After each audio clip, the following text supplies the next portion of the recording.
بسم الله الرحمن الرحيم الحمد لله رب العالمين والصلاة والسلام على رسوله الكريم وعلى آله وأصحابه أجمعين أشهد أن لا إله إلا الله وأشهد أن محمدا عبده ورسوله أما بعد.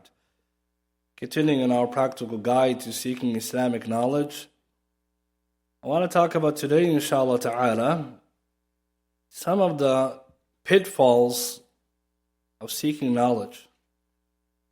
One of the most common mistakes student knowledge will fall into and how to avoid them.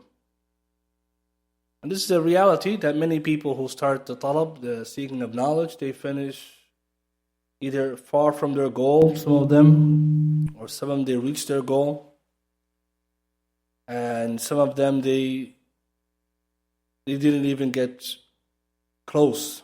And it has a lot to do with how they approach their way of learning. What's their intention? What's their effort like? But there are reasons as to why some people are successful and others are not.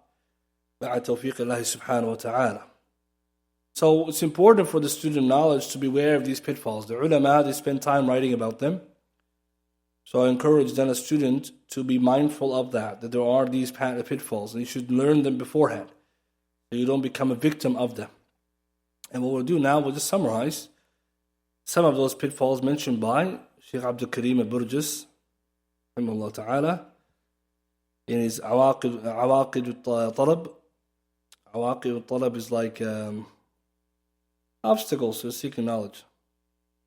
And also, Sheikh Salih al-Sheikh in Tariq ila Nabuq al-Ilmi, he also has a mention of this. And so they say, the first of them is seeking knowledge with the wrong intention.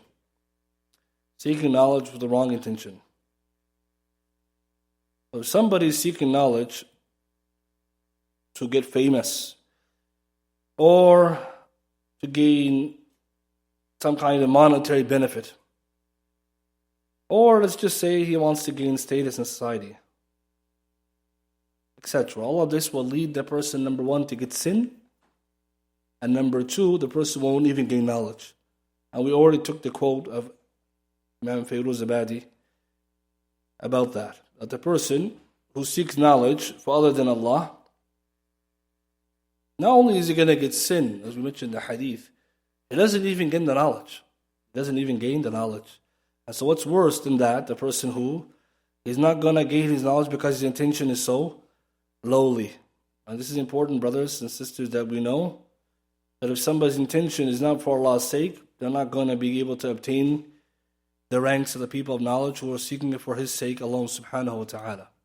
And so a person should correct their intention always for Allah's sake. Knowledge is for knowledge's sake. Yani you want to learn to get closer to Allah. And what is the intention? To lift the ignorance off yourself and your family and those around you in the community.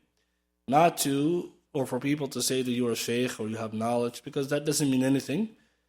And we know that because the people who are looking for those praises, those are empty praises. Remember, the people of knowledge, they know who's the person of knowledge. The awam, they call you sheikh, that doesn't mean anything. The ami, anyone can be sheikh.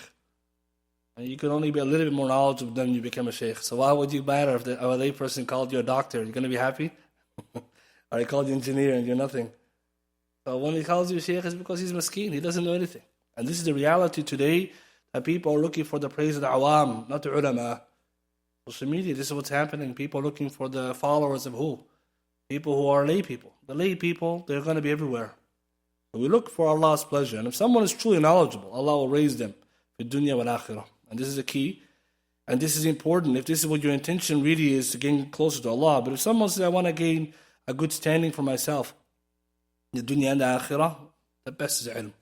Because when you do it for Allah's sake, Allah will give you a status in the dunya in a good manner, because you did it for Allah's sake. That's the secret. But if you did it the other way around, you can't guarantee what you're going to get in dunya. You may get it, you may not. And akhirah, you get nothing. You get humiliated. And we know the hadith of Abu Hurairah fi Muslim, the first three people to be punished on al-Qiyamah, from them is a Qari, right? So here the ulama, they take this reality that this is serious. There are people out there who have the wrong intention. And so a person should check their intention, because you won't even gain knowledge without it. Because how much knowledge do you really need in order to dupe the lay people into thinking you're knowledgeable? Not much. Just you get a good speaker, then khalas.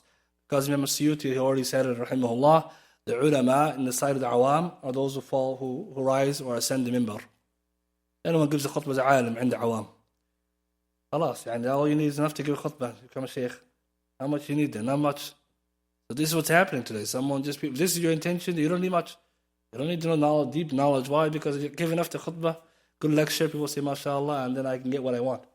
So you find the person's wrong intention even holds him back. He could be talented, but he wasn't sincere. قُلْ كُلٌّ يَعْمَلُ شَاكِرَتِهِ قُلْ كُلٌّ يَعْمَلُ عَلَى شَاكِرَتِهِ. Everyone acts according to intention.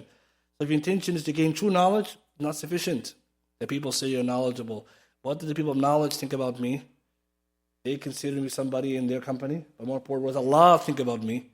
So that's very important, because you find many people, this could be the first concern, that the intention is a little bit lowly. How do you correct it? Just know in the beginning your intention may not be the most sincere, because we're human beings. But as you continue knowledge will force you to change your intention, because you can't gain knowledge sincerely unless you want to please Allah.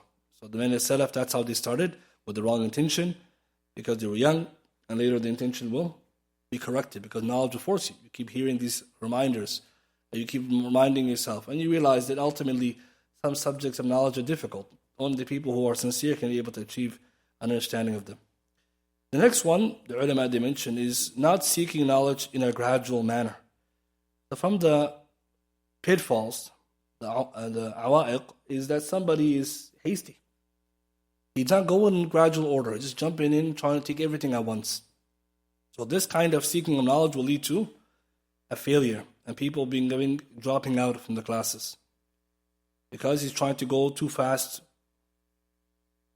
You find that that's one of the problems as well.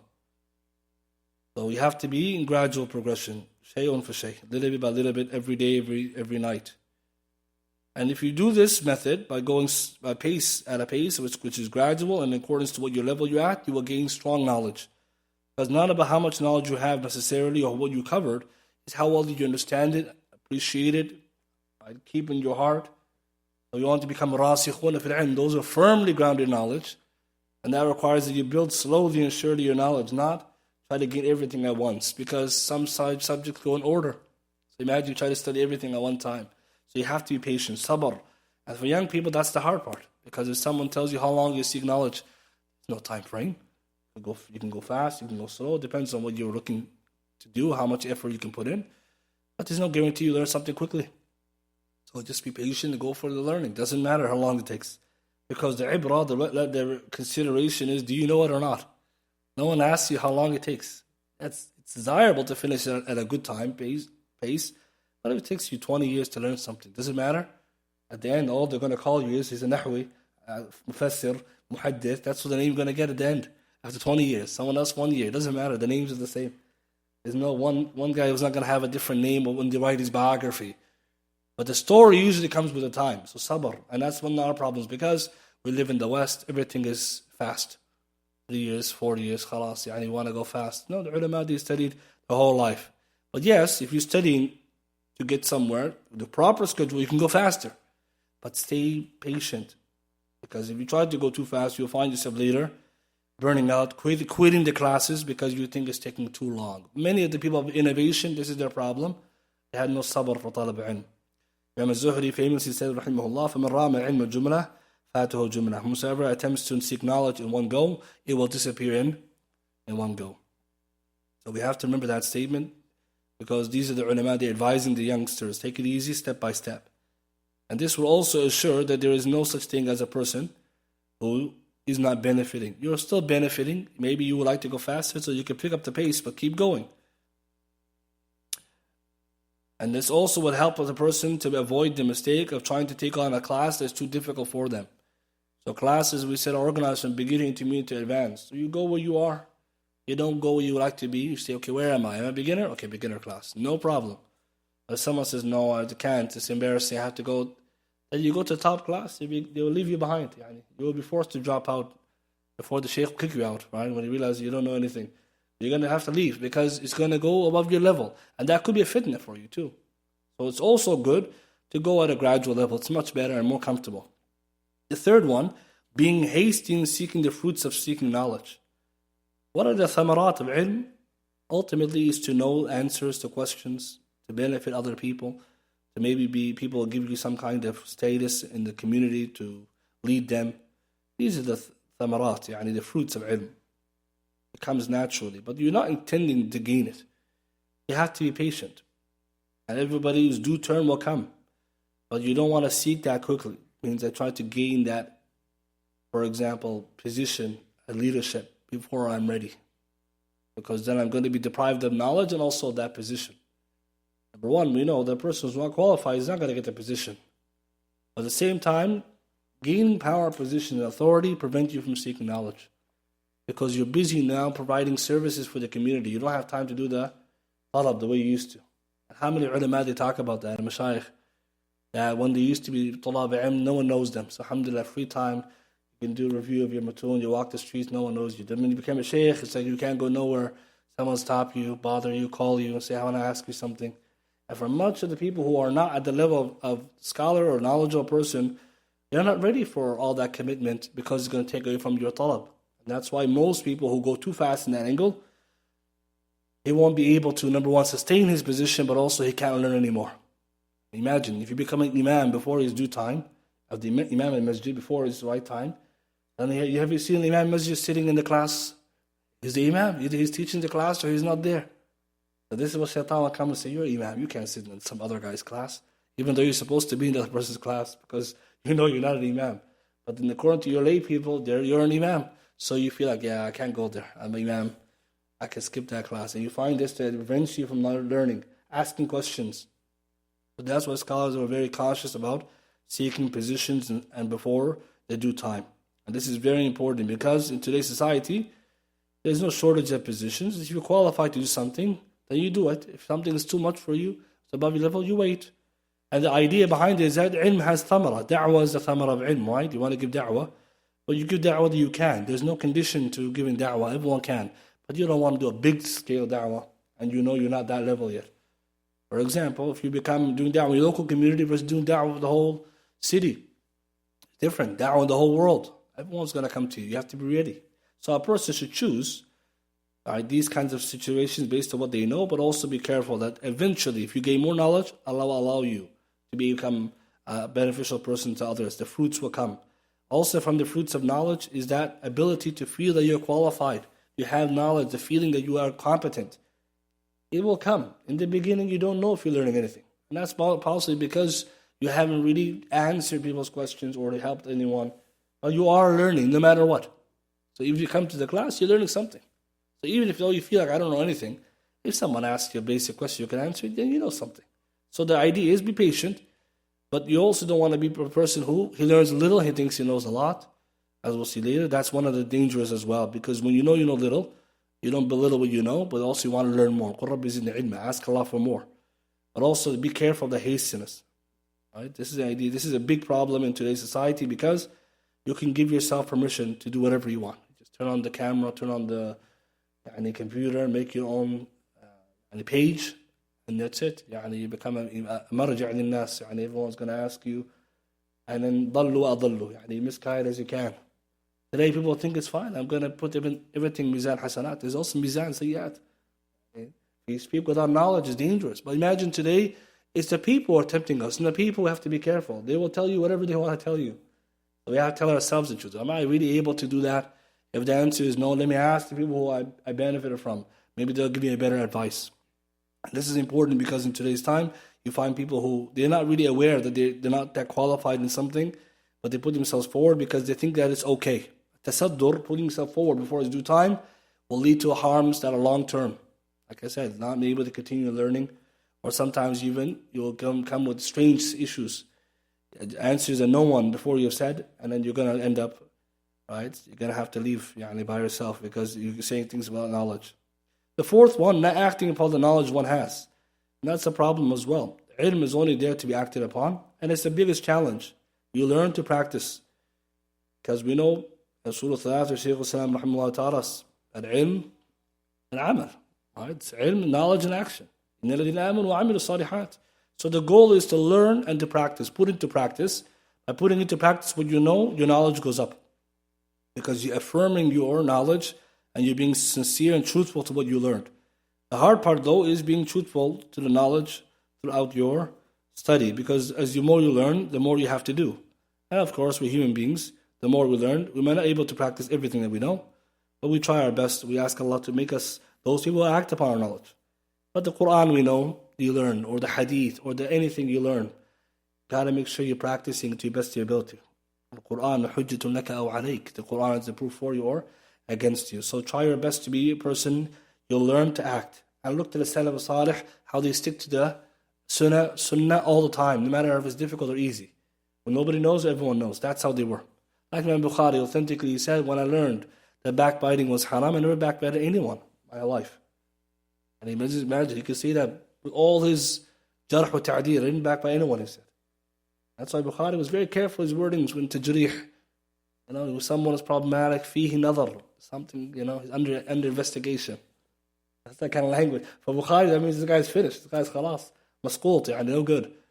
But for him, he didn't want to write like others would say he's da'if or laysa bi shay, he's nothing. So he writes like this. But that shows you level of fear of Allah all his life. Imam Ahmad, rahimahullah, sahib al-sunnah, we know Imam al-sunnah jama'ah. Why is he so valuable to people? Why is he such a big imam? Because he always practices sunnah, even when it's not easy. And one time when he was before the mihnah or during the mihnah, when he was moving house to house, place to place before the big trial, he stayed at someone's house for 3 days, then he's about to leave to the next place.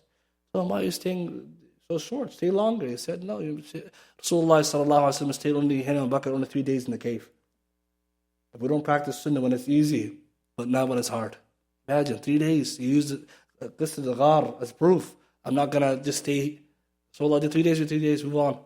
And so like, you look at someone like this, you say, how can this real? This is a real person. But these are the stories that make Imam Ahmad who we know him to be. Knowledge, practice, taqwa.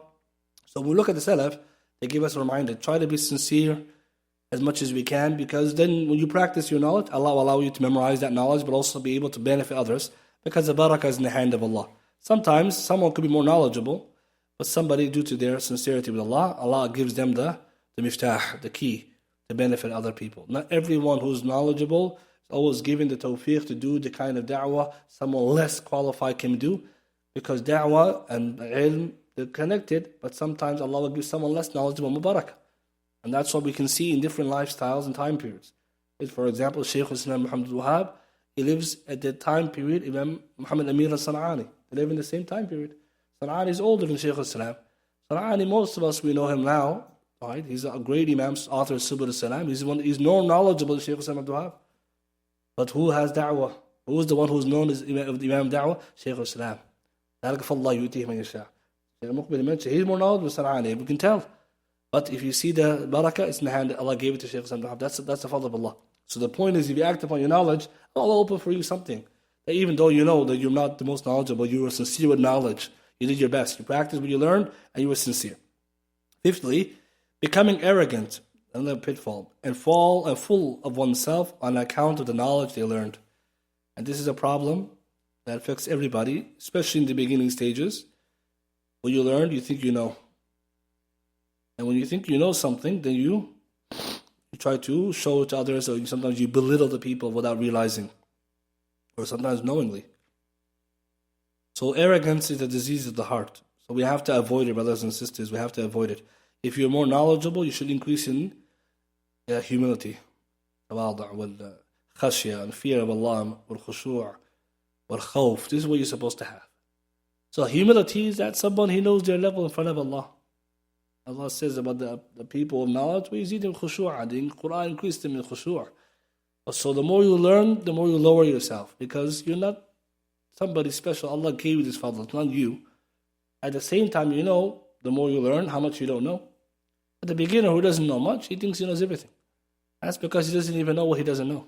And that's the beginning stages. The first shibr is in the first beginning stage of ilm. He thinks he knows everything. But he doesn't realize how much detailed khilafat there are, or different masail, or different ways of looking at it. So arrogance is dangerous because it makes you belittle people. And it can also ruin your talab, because arrogance is a disease of the heart. So how do you combat that? Just remember that whatever you think you know, someone knows more. فَوْقَ كُلِّ ذِي عِلْمٍ عَلِيمٍ. So if you think you're a big shot, somebody's going to come more knowledgeable than you and put you down. How was that? If you're putting people down, someone's going to come and just say, well, you don't know anything anyways, yourself. You don't see the shaykh do that. When they meet you, say, nobody. Shaykh are the most humble people. I mean, that's when you look at the ulama, you see how can they be so humble with all the knowledge they have? Because they reach this level of knowledge, they know they don't know. Even though they know a tremendous amount of things, but they know they don't know. Whereas the person who has less knowledge, it's because of his less knowledge that he thinks he knows something, that he's going to belittle the people. At the same time, someone who you belittle could become later better than you. So why would you do that anyways? So the truth is, the more humble you are, the increase in knowledge. The more arrogant you are, the more you lose the knowledge and the respect of the people. So always remember, like the rain, knowledge is a description like the rain. The low-lying land collects the most rainwater. Right? The land that's down low, it collects rain. The one that's, the mountain collects no rainwater. Right? If you want to be up there in the sky, you think you're a big guy, then when the end comes, you get nothing on you. And you see this sometimes with some people, that even though they might have knowledge, akhlaq, people, this is how they judge you. Right? They're not going to, they wouldn't even know sometimes if something's right or wrong, but look at your character. And the ulama, look at their example, present and past, as a good example to learn humility. Because the ulama, they're the bona fide scholars, but when you see them, the humility, they don't consider themselves nothing. And this is why when you read their biographies, you calm yourself down. So it's highly encouraged for a student of knowledge to read the biography of the Salaf and the ulama who are alive today. They're so knowledgeable, but so humble, so humble. For example, some of the humility you find, some of them, they don't like to be known.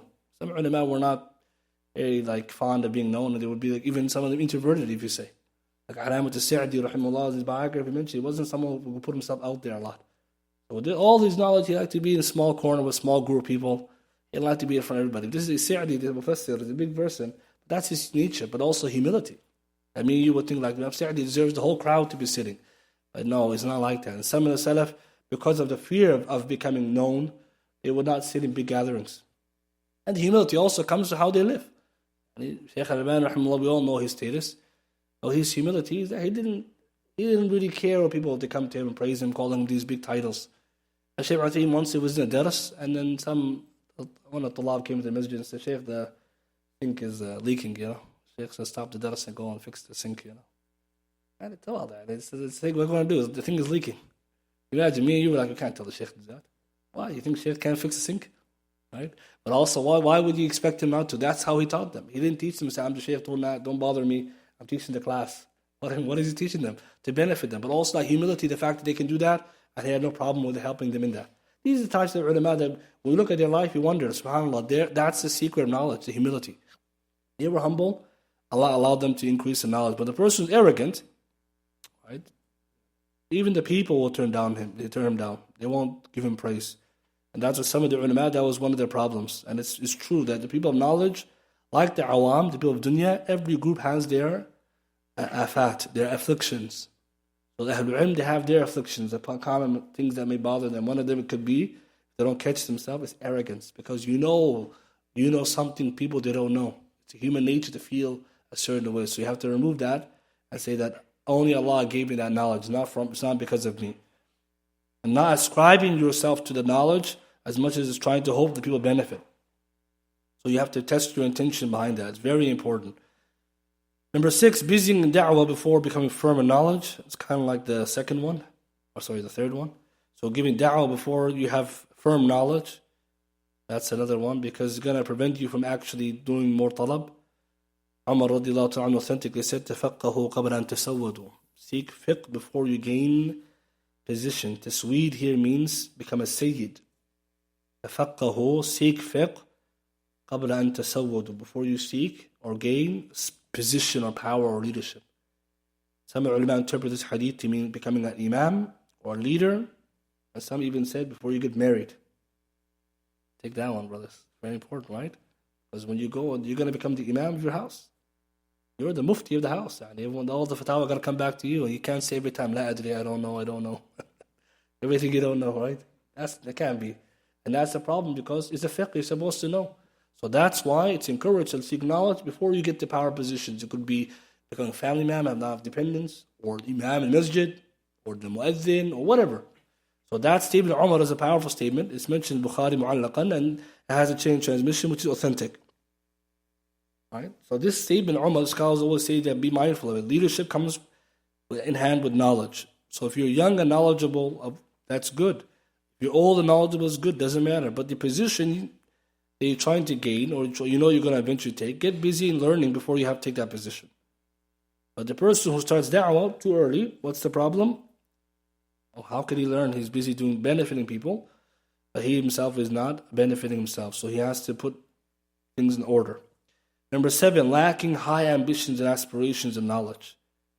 Low aspirations. This is one of the biggest problems you may find. Somebody's aspiration to knowledge is very low. He just wants to learn a little bit. No, you can't learn a little bit, you want to learn all of it. Why would you tell yourself, I can't learn all of it?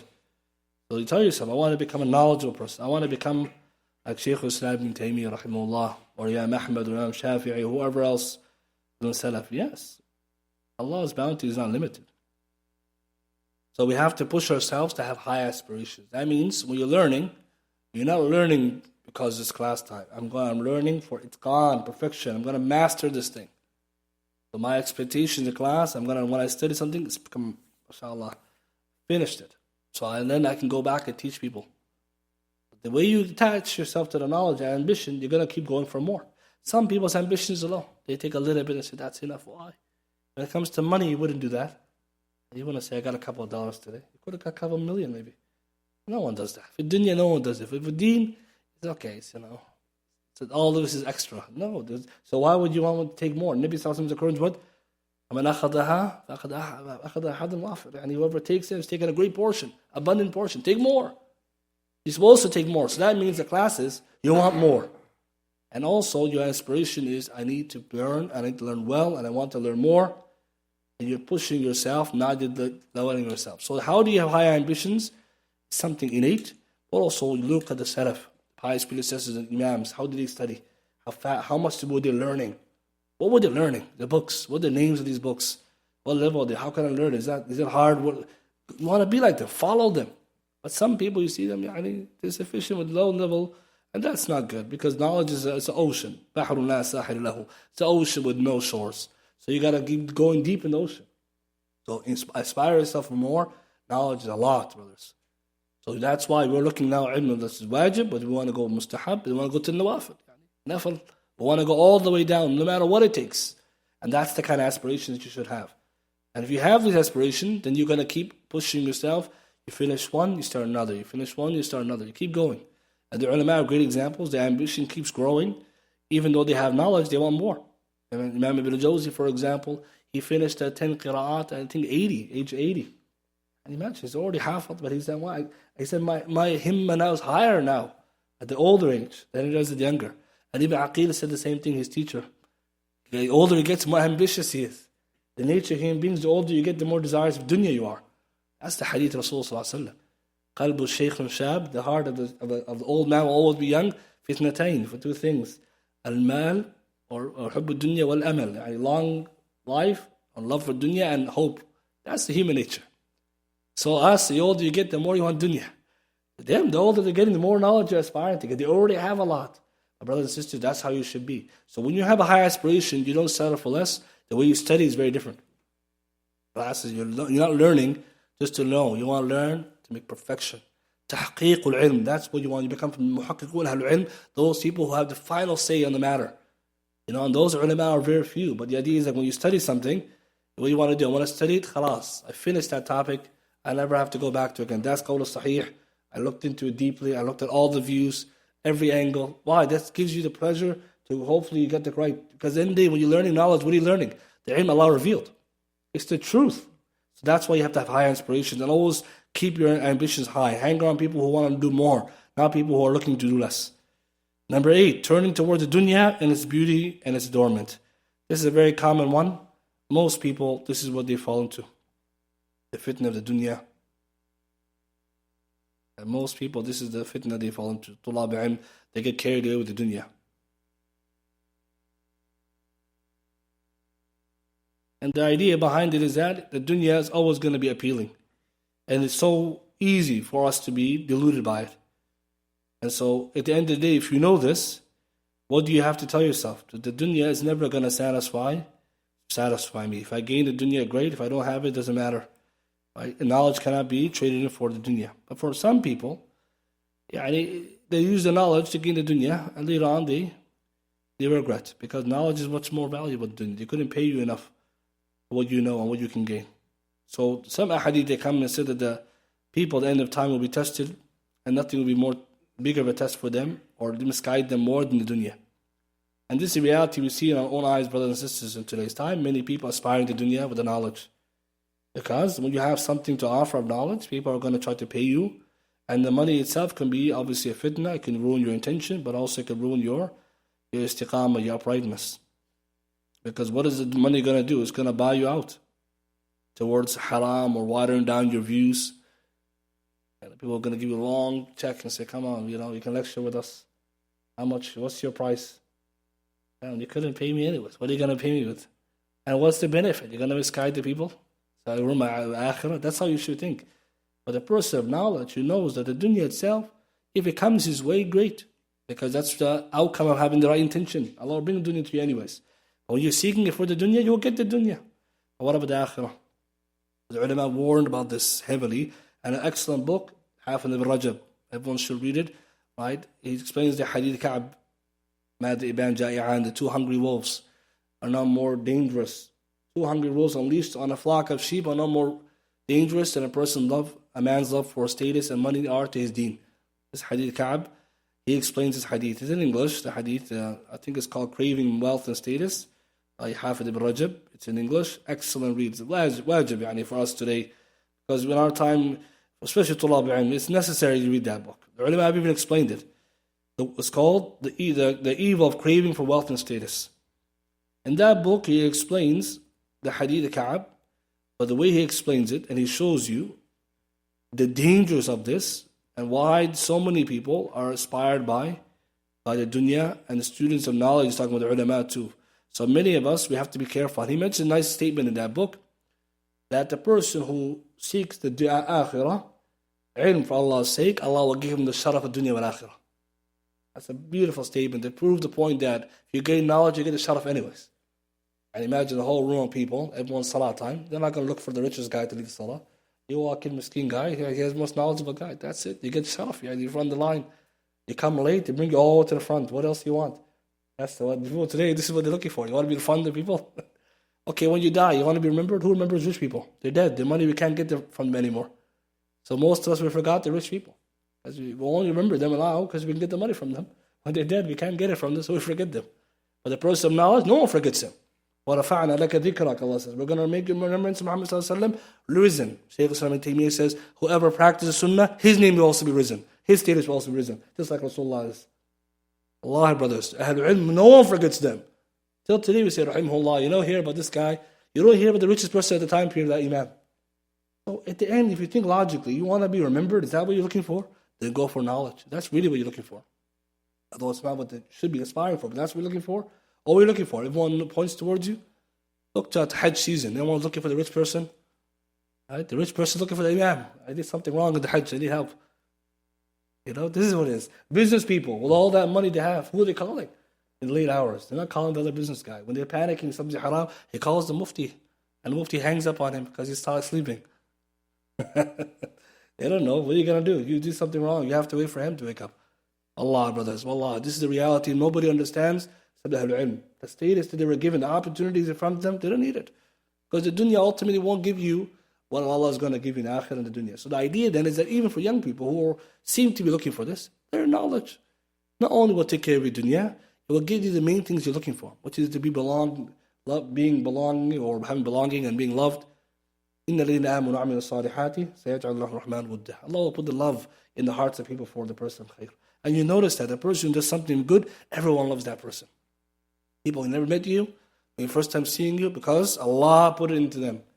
So we have to aspire the right way, brothers. This is an important message for the younger people because it's a very difficult time we're living in today. The dunya is everywhere, and you see it, and you can feel that if you don't ask Allah to protect you from it, you may be overcome by it. Nabi Sallallahu Alaihi Wasallam, that's one of the things he used to make dua against, from the trial of being overtaken by the trials of the dunya. And it's also, generally speaking, it's also from its temptations. The next one, number 9, procrastinating and wishful thinking.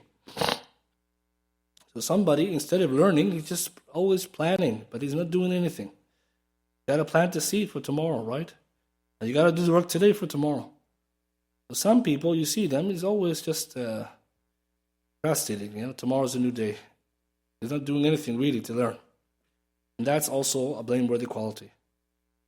All right, so you should not be procrastinating. Wishful thinking as well. you want to become an imam, you have to work for it. But the idea is like if you want to get work done, there's no other way around it. The beauty of ilm is that everyone has opportunity towards seeking it if they work hard, sincerely. There's no other way around it. So procrastination is a sickness, so we should avoid it. What you want to learn, if it takes time or it takes effort, just work hard. Don't give up and don't be lazy. Work today, don't see tomorrow. And some people that like that, they hang around people like that. Well, tomorrow we'll get it all together. But today, what are we doing right now? So Imam Ibn Abbas, we know his story, في Sunnah Darimi, Sahih story, how he did talab ilm. When the Prophet ﷺ died, Ibn Abbas was 13 years old. He memorized maybe like the last 4 juz of the Quran, Surah Qaf down to Surah Nas. And he said, at that time, me and my young friend, I said, let's go to the Sahaba, they're alive, and the Kibar, the older ones, let's learn the knowledge. And he said, Ibn Abbas, is anyone going to be turning towards me and you when the big Sahaba are alive? Why would they need us? Ibn Abbas, فَتَرَكَهُ, he left him, and he went. Not too much time passed before that man walked in the masjid one day, he sees Ibn Abbas sitting, giving people the knowledge. He says, SubhanAllah, that boy is smarter than me. Dear brothers, فَتَرَكَهُ, he left him on the way.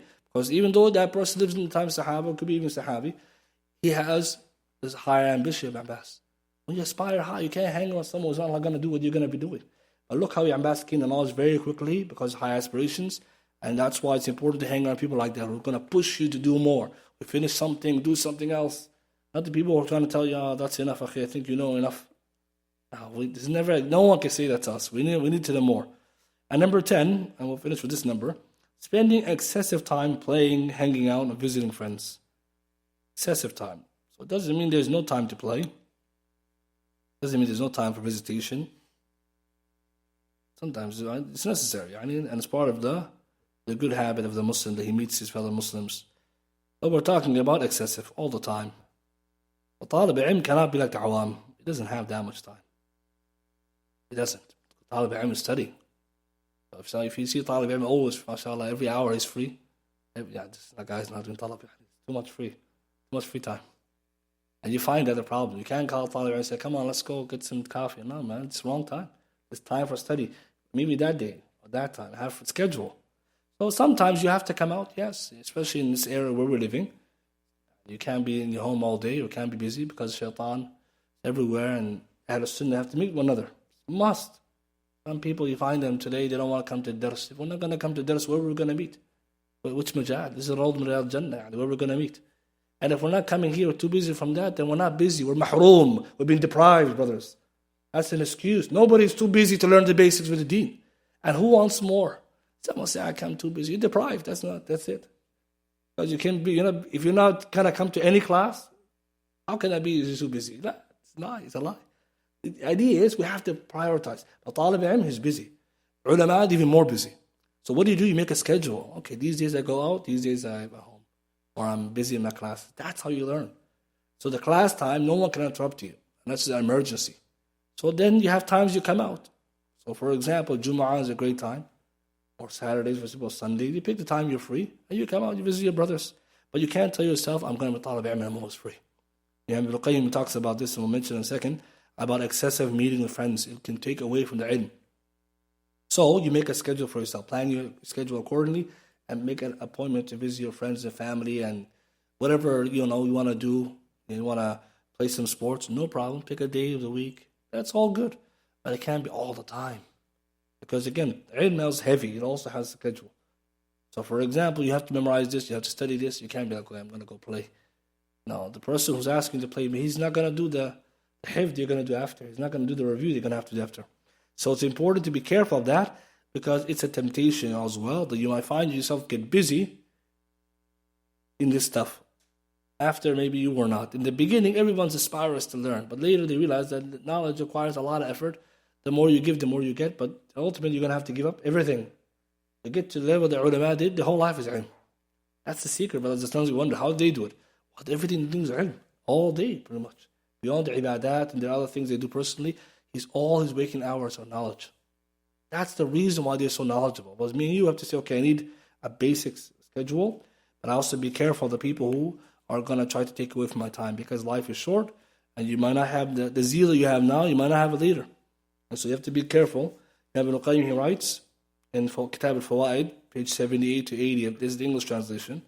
There are two kinds of meetings between friends. The first kind is a meeting based on sociability and spending time, in which there are more disadvantages than advantages, the least of which is corruption of the heart and wasting time. That's a bad one. The second kind of meetings, for the sake of supporting one another, are recommending one another to the truth and to patience. That's Surah Asr. And this is the best kind. But even this one, he says, it has three disadvantages. Imagine, a good gathering can even have disadvantages. Number one, flattering one another. Number two, being excessively talkative. And number three, that such meetings become a habit or routine and they fail to achieve their aims. Means the more you meet, the more likely you're going to not do what you're supposed to do because you keep meeting and then you're forgetting the purpose. So the benefit we can derive from that, meeting less is better than meeting a lot, means sometimes the week, not all the time. Why? Because that way you're going to be meeting, you're happy to meet your fellow brother. You're also going to meet with the intention to meet one for Allah's sake, especially in today's time, brothers. Ahl Sunnah wal Jama'ah, we have to meet one another. Imam Shaykh Muqbil, he used to say, rahimahullah, Ahl Sunnah wal Jama'ah meet one another. The seating that Ahl Sunnah is a cure for many of the sicknesses. That's true. Just meet your fellow brother, you forgot the dunya wa ma fiha. If whatever problems you have, forget it, who cares? And that's why, because you meet someone going to remember you remind you of the akhirah. وَذَكِّرْهُمْ بِأَيَّامِ اللَّهِ. Sometimes you meet some people, you give them mashakil. I don't want to hear it. I know the world is messed up. What are we going to do? Complain all day? Let's make some dua. Let's do Quran. Maybe we'll make the world better. And sometimes you meet somebody, he's going to bring you some good news. Some fa'idah that's going to make life so much better for you. This is what we need.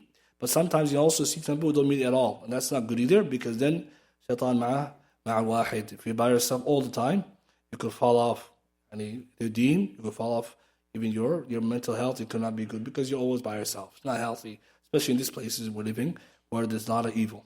So I recommend the brothers to continue to read about those awaiq, those obstacles. Sheikh Abdul Karim Burgess and also Sheikh Salah al-Sheikh, they have a lot about it. And it's also helpful to be mindful of them. And also to read the biography of the ulama. It's a great advice in general. Quickly, I want to mention some motivational stories, because the ulama, they're also inspirations for us. And some of these stories are mentioned by Sheikh Abdul Sadhan and his kitab Ma'anim fi Talab Ilm. And there he mentions stories of some great imams who started off their life not as great imams. So this is a reminder that everybody has a backstory. I'll mention one example, from singer to scholar. Imam used to be a singer. Abu Bakr, Abdul Rahman bin al-Nafis al-Ghithani, al-Faqih, al-Qari. His nicknames Al-Azzal al-Baghdad. This Imam, he said at the beginning of his life, he used to have a really good voice, so he used to sing. And then he repented to Allah and made a good repentance. He learned the Quran in a short time and learned to write. And he memorized the books of fiqh, the Hanbali fiqh, and became good at it. And different opinions amongst the madhab. Then he memorized in a day that which others could not memorize in a month. And he was firm upon the narrations and the sunnah. That is mentioned by Imam Ibn Rajab in his Their Tabaqat Hanabila. A person who was a singer to a qari. That's a great story. Many of us, we don't know the ulama. Not all of them started in talab ilm, right? They started with different lifestyles. But it's encouraging, because sometimes we look at ourselves and say, well, nobody like me is going to make anything. No, this is again from the low aspirations. Another example, hire robber to Imam. Hire robber time in Salaf is like gangster in today's time. Same thing. Shatir at that time is a gangster in today's time. Equivalent. So we're not talking Fudail bin Iyad. That's one. The other one, Nasiruddin Ahmed bin Abdul Salam al-Baghdadi. Again, he's mentioned in their Tabaqat al-Hanabila. He and his friends were hire robbers before they repented, and one day they were out in the streets when they saw a sparrow, a small bird, flying to take fresh dates from one palm tree to another. So this Imam became curious and he climbed the tree to see what the sparrow was providing the dates to. And he found that it was providing dates to a blind snake. The sparrow was providing its provisions by the permission of Allah. Imagine a snake in a nest, blind, getting the rizq from a sparrow. So he said when he saw this, he became amazed. And he repented to Allah, him and his companions, and became talab ilm. Why? Because what he's doing is robbing day and night, thinking this is how I'm going to get the rizq. And then there's a blind snake in the tree, Allah provides him by way of the sparrow. Allahu Akbar. Razaq, brothers. See, some people, they're on the wrong way, think, how else can you make money? What do you mean, how else you going to make money? All you have to do, if you're good at something, you do it. If you're not good at something, you learn it. But imagine you told yourself, I can only make money from haram. That's su'adan billah. So imagine the sparrow gave him the guidance by way of Allah's permission. Another one, a Christian to a scholar, and this is the scholar Abu Muhammad Abdullah bin Hassan al-Jubba'i, rahimahullah. And this Imam, his father and his family were Christians, and then they accepted Islam when he was about a young boy. And then he memorized the Quran, then he became a scholar. He died 605 Hijri. So we have that examples today of that, ulama who were reverts, who revert to Islam. So again, the door is open. And other ulama too, who started late. And a great example for us, brothers and sisters, Imam al-Wadi'i. Muqbil bin Hadi al-Wadi'i, rahimahullah, his biography, I encourage all students to read it. Muqbil's life is not like others. He started Talib Ilm 34 years old. 34, yeah. Some of us, we already set 3 strikes, I'm finished. But you didn't even hit 30. What is this? What's this low ambition? 34? He went from Yemen to become a security guard in Mecca, in which he used to secure the buildings at night and Talib Ilm, or the day, and Talib Ilm at night, I think it was. So security, and then seeking knowledge at that time. And then when the Ma'had Ilmi opened, he used to benefit from there. Then he went to Medina when he heard Medina opened. The story of Shaykh Muqbil is amazing because where he started and how he finished, we kind of contextualize it. When it comes back to Damaj, he's about 43, something around there. He stayed in Saudi 13 years, 47 even maybe. And even one year he was displaced. When he had to go back, he had to leave and go to Egypt, and Egypt and to Yemen. So someone is coming late in his life as an Imam who changed the face of the earth in that region. And he's an older man. Most of us be like, SubhanAllah, how is that possible? But his energy, in terms of da'wah, his teachers like Hamad bin Ansari, rahimahullah, his mushrif, his supervisor, he said, I never seen someone more active in da'wah than Shaykh Muqbil. At that time, he's old, but he used to go to the jails in Medina and argue with the Takfiriyun and the Khawarij and take them to his house and cure their mind. Now, Shaykh Muqbil, rahimahullah, if you read Baqir, was something else. It was that time, he was firm on Sunnah. No one can say nothing to him. And he was one of those people, you look at his character and his ambitions, you can tell he's setting himself for something big. If he finishes studies, Allah gives him tawfiq to open the Damaj, and we see the storyline there. But when we look at his age, brothers, most of us, we say, SubhanAllah, it's 34. Because we're in the head, we're thinking Shaykh was a young man. And he grew up where? A Shia family. Where he's coming from is Zaidi family, people don't know nothing. And this is why when we look at these biographies, you look and you see, and you compare. So we have hope. We have to have high ambitions. And we shouldn't tell ourselves that ilm is only for the people who are, in these regions at this time, this era. It's not for me. We should move ourselves towards, what can I do to gain this knowledge? How Allah subhanahu wa ta'ala can allow me? And we take all this information that we're learning and we apply it. That's the key. Apply the knowledge, the steps, and do be proficient. Inshallah, we'll end with this much. We're going to the second half. And there's so much more to be said, but there's lots of great books like this. We talk about the biography. So I encourage the brothers, get the biography of the ulama. Some of them have been translated already into English. For example, they translated Shaykh Uthaymeen's biography into English. Some of us probably have seen that before. So you can read that. Shaykh Uthaymeen's biography. Shaykh Ibn Baz as well has been translated. Shaykh Albani, the biography has been translated. And I think Dar al-Salam has that one. And there's many others. So read them. And can look at their stories and how they gain knowledge. There are some books also that are just about the guidance of the ulama in the daily life. I think there's one particularly. It's called the guidance, so Jewels of Guidance or something like this, in which it mentions the biography or benefits from Al-Albani, bin Baz, and Uthaymeen. So that book is, I don't know if it's 3 volumes or 1 volume. It's supposed to be more than 1 volume, but it's called Jewels of Guidance. PDF, you can find it. The lives of 3 great Imams, Al-Albani, bin Baz, and Shaykh Uthaymeen. It's really good. A lot of great stories in there about their life and how they used to live and the family life and all this stuff. So that one's in English. You can find that one. The Jewels of Guidance. So the reason why it's important, inspiration from these Imams, but also you can learn something from them and it push you to go forward. Inshallah, I don't have any questions quickly.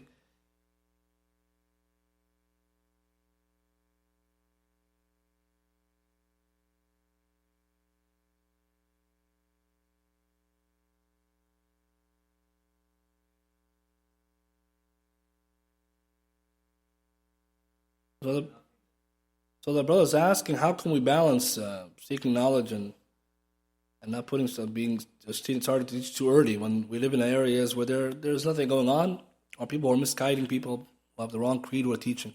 The thing is, no one prevents someone from sharing what you know. Each one should be teaching one. You should teach what you already know. So that's important. If you learn something, you teach it. And that's one of the barakah of ilm, zakat ilm. That's zakat ilm. Everything has zakat. That's the zakat ilm. So if I learn something like that about the Quran, I have to teach people that. I don't need ijazah, I don't need tazkiyah, I don't need anything. I just go on and teach. The goal is to stick where you know. That's the key. Not go beyond it. But you find a lot of times that this is also a problem. They know so many things and they're not doing much. And then they complain, people are misguided. Yeah, you're not doing anything. Where's your sacrifice and your giving? So we have to be balanced, like teach what you know, not more than it, but also see what's going on in the community and see how you can fit in. For example, in this community, maybe let's say they know Tawheed classes. Okay, I'll take it. I study a little bit Tawheed, I'll teach what I know, nothing more. It's also one of the ways to encourage you to study more. Because once you start teaching something, you want to know more about it. And suddenly you find yourself being more proficient. As some ulama, they advise that. When you want to learn something, you teach yourself something, or review something, you review it the way you're going to teach someone something. If I told you today someone's going to come and sit down in your class, you're going to have everything more organized. So that's how you should be doing it. And that's why we have to be doing this. Because at the end of the day, Ahlul Sunnah Jama'ah, we're not going to leave the doors, the place people misguidance. We shouldn't. And I think it's also a problem that many times you find people who are very qualified and they're not doing enough. And somebody who might be a little bit qualified and he said, I can't do anything. And Muqbil Rahman used to say, who can stop any one of us from going and teaching people Fatiha? People don't know Fatiha. It is true. You see someone Fatiha, you say, this is not good. And you know it, just sit down and do that. And how about wudu? He said, everyone knows wudu. He said, you don't need a jam'iyah for that, like organization to teach wudu. But our communities today, you might even notice those problems, people look at it like, ask the imam, how come he's not teaching us? The imam, usually he's the one who can't teach people these things because he's too busy, or sometimes he used to do that and they give him something else. So we have to fit in that. So I agree with the point that if you know something, review your knowledge by teaching to others. It could be a group of people, small people, new Muslims, or if you know, like in Masjid Awam, especially Masjid Awam, the masajid where there's nobody, there's no imam there. It's an Awami person, you have to hold on to those places because the Awam, all of them are just the same. You can be, inshallah, guidance for them because you know a little bit, you teach. But if it's the places where there are people who are more knowledgeable than you, and they're going to be over you or bring conditions, then you say, no, I'm not going to. But if it's a place nobody cares, or it's a place you say, go ahead, you can teach, you have to take advantage of that. So zakat to ilm, is very important. Many of us have been sitting here for how many years? Well, some of us, you could reach almost 10 years. Good. It's not permissible. We say we're not teaching anybody. If you have 10 years, you should be sitting here in this seat. It should be this case. And this is what we're trying to move towards. We need to push the people. And that's why we have to inspire ourselves. So I agree with that we have to be doing more. So go to your community, see, especially the khutbah brothers. Khatibs, there's no khatibs in the city. The whole city. I'm telling you from experience, there's no khatib. La hawla wa la quwwata billah. Ahlul Sunnah, where are we? How many times people call me and say, where are the shabab? Either they're working or they don't want to give khutbah. And some of us, we have to remember, brothers, the khutbahs that are going on today's time are so disastrous. Some people should be banned from the microphone. Should be the blacklisted. But their khatib, who is the permanent khatib, if you would just, you'll be shocked what this person is giving as a khutbah. And you could prepare it, but you didn't even do anything. You just walked in there and gave a khutbah. It's better than what he was preparing. What he's preparing. Brothers and sisters, brothers especially, is unacceptable. Wallahi, sometimes it's sad because we know the hal that we're living in. But this is one thing that we have to fix. This is a problem. In this masjid, all the masjids, we need more Ahlul Sunnah. So step up, we have to step up. And even the confidence issue comes with experience. You got to go up there and make a few mistakes. Some awam pull you to the side, tell you something. Later on, you don't mind. You're going to go up there again. After time, they can't pull you aside every week. Right? How many mistakes can you make? After a year, even like, mashallah, you're going to be a pro. But the beginnings, people get scared. I mean, there's no khatib who was born perfect. But I also encourage brothers that we have to, as Akh was asking, we look for those majal. We have to look for those spaces. May Allah help us. Yes.